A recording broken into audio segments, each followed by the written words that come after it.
Now we are ready to go with our first session. For the welcome remarks, we do have together Raffaele Cattaneo, I hope he's connected, who's the Director General for Environment and Climate of the Lombardy region. We have Alvise Biffi, who's the President of Piccola Industria di Confindustria Lombardia, so the SMEs Association of Lombardy, and Jacques Bercier, who's together with Michael Keller and Rudy Koopmans have been leading the AlpLinkBioEco project for the last 3 years. Let me start with Raffaele Cattaneo, if he's here. Yes, I can see him.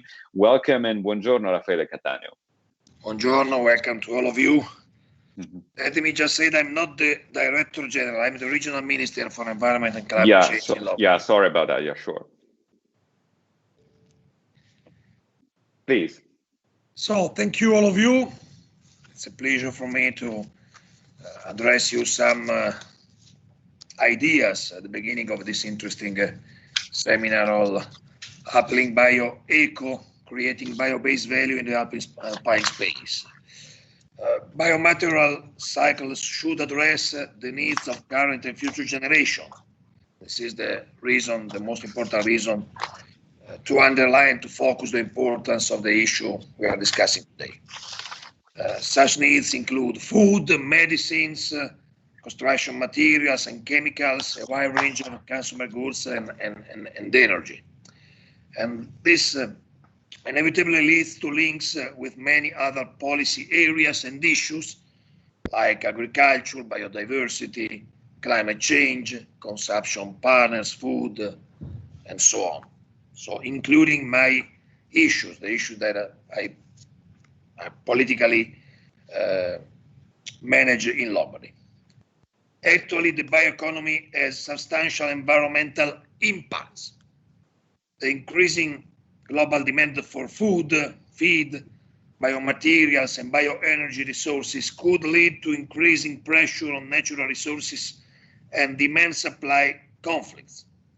Increasing demand for biomaterials can be met by increasing productivity or the expansion of the exploited land area.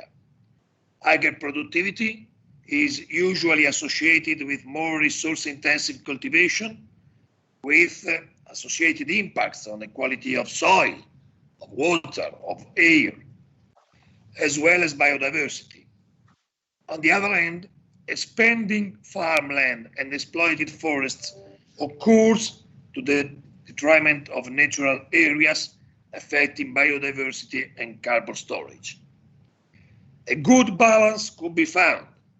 Increased circularity would help to mitigate the environmental impacts of increasing demand for biomass by easing the competition between different biomass applications, reducing greenhouse gas emissions associated with materials used, and correcting geographical imbalances in nutrient flows. The bioeconomy can contribute in several ways to the circular economy, including the utilization of organic side and waste streams from agriculture, forestry, fishery, food and feed, and organic process waste. Also, biodegradable products can be returned to the organic and nutrient cycle, and paper, as a wood product, natural fibers, textiles, and many more materials can be successfully cascaded. Bioeconomy, in substance, can help to establish an economy that is less dependent on non-renewable resources, that could be more easily circular, recyclable, and less polluting. At the same time, the circular economy can help to make the bioeconomy more resource efficient and restorative in nature. The bioeconomy receives a new standing due to global agreements, the Paris Climate Agreement and UN Sustainable Development Goals, the 17 SDGs, replacing fossil raw materials and promoting sustainable circular bioeconomy can contribute considerably to achieving the goals of these agreements. The concept of bioeconomy and circular economy clearly reinforce each other. However, so far, they have been developed mostly in parallel, and they need to be strategically combined. The first essential feature of a circular bioeconomy is that environmental sustainability issues are addressed at an early stage, for instance, in the design phase of production chains and consumption partners. And another key factor of the circular bioeconomy is life cycle thinking, from cradle to cradle. Life cycle thinking. Potential environmental impacts should be avoided along the whole life cycle of products and services, from resource extraction through the production process into the use phase, and eventually the multiple reuse of recycled resources in new products. I believe that the public support is crucial for the strategic integration of bioeconomy and circular economy, and we can support high-risk investments like research and development spending to reduce knowledge-related risks, or investment support for pioneering pilot or demonstration projects and mills. Another important tools could be public procurement policies. Public procurement policies could be another important tool to improve the quality of biodiversity and of bioeconomy. And let me conclude. Public procurement policies could be redesigned to include risk-taking and promote products and services in line with the circular bioeconomy, also promoting innovation.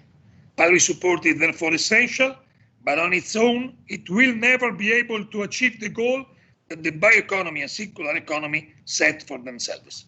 For a real change towards sustainable development, the public sectors can act as leverage, but it is up to society and businesses to push and work along the institution.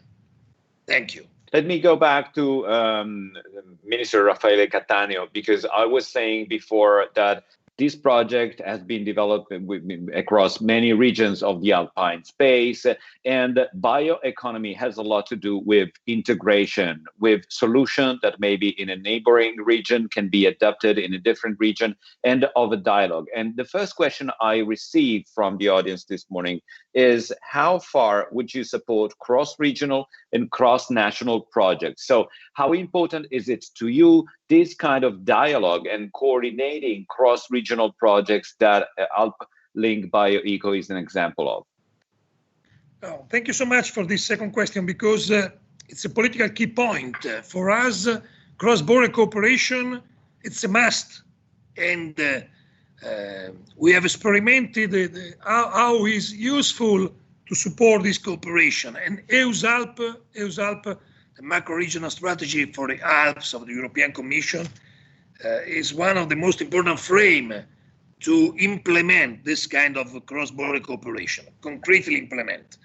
And the issue of today, bio-based value in the alpine space, it's a clear example, a concrete example of the importance of this cooperation.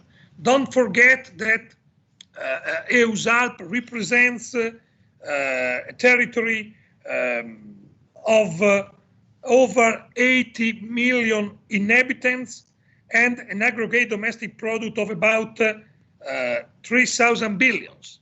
So it means, let me say, a sort of Germany in the earth of Europe, another Germany in the earth of Europe. The regions of the Alps are not poor regions with a developing economy, are rich regions with strong economy.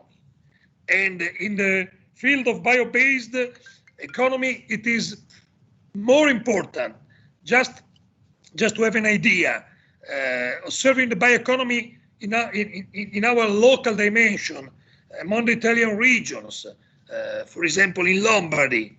Well, it means 26,000 companies operating in biochemical sector, over a fifth of the total Italian sector, which make research and innovation and invest 3 billion euros per year out of 11 at national level, and employ 33,000 employees out of total of 50,000 in Italy. So just Lombardy means a lot of the sector, represent the most important part of bio-based sector. And second idea, bioeconomy is a true cross-sectoral and cross-territorial domain. Bioeconomy value chains require multiple actors to work together. These can be farmers or land managers or producer groups or innovative small and medium enterprises or manufacturers, makers, researchers, and so on. And the bio-based economy is made of multi-regional supply chain, with the feedstock generated in one or multiple regions and the product being consumed in other regions.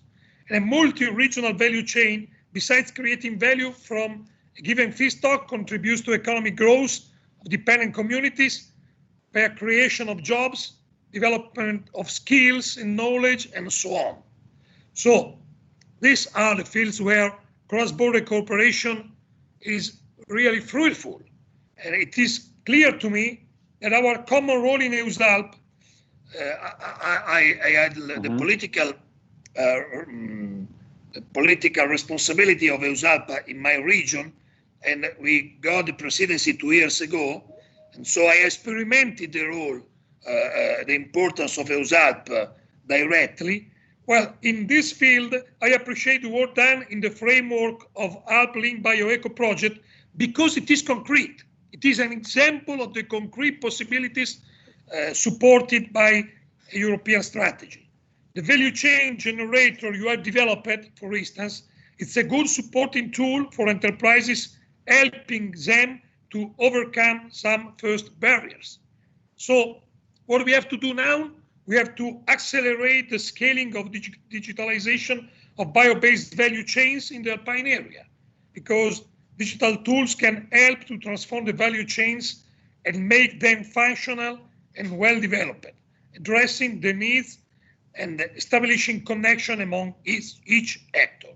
And especially for the small and medium enterprises, it could be very useful, and it seems to me the role that the institution could play in this field to support the investments that needs to increase, to scale the bio-based value chain.